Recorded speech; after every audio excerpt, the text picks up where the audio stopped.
Absolutely. Okay, Monielle, sending things over to you. We know we've been talking about that rain out there.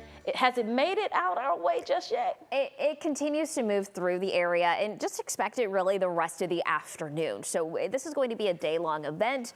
And what I want to point out is that we're still looking at the potential very low-end threat for an isolated storm or two that contains not only strong winds, but also some isolated hail. And most of North Texas is under that marginal risk. The higher risk is going to be southeast, closer to Houston, and I'll get to that. But I want to show you what the rain looks like on radar just over the last hour here. You can see that rain pushing from south to north. It does include areas of Palo Pinto, Parker, Wise County, Denton, Tarrant County, Johnson, Ellis to the north. We'll continue to see this. It's very light. It's very scattered. This mostly looks like a drizzle. I'm going to take you into Dallas County. Right now, we're looking at a few areas of dry weather, but Denton County looking at a good dose of that drizzle, as well as portions of western Tarrant County. And there's that storm that's moving out of Parker into Wise County. That's the only storm that I've seen over the last couple of hours that contains any lightning. So we'll be watching that. Otherwise, we're just looking at really light rain. Here's a look at our future radar, though. This is Thursday, 2 in the afternoon.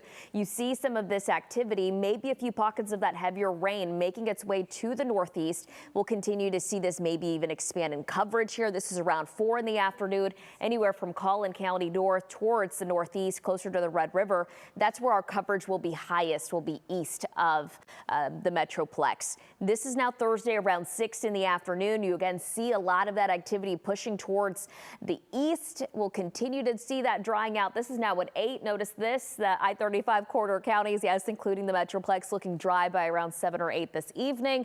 And we'll continue to see some of this drier air pushing in through Friday. By the time it's all said and done, we could pick up anywhere between 1/4 to 1/2 inch of rain. That does include Dallas, Fort Worth, Denton, most of Collin County. And if you're east of the Metroplex, we could see anywhere between 1/2 inch to 1 inch of rainfall. The more west you are, by the way, the lower your rain totals will be. I just showed you this map at the beginning of this weathercast here, but this is what it looks like for areas southeast of here. This does include Houston, Galveston, Bay City towards Lake Charles there.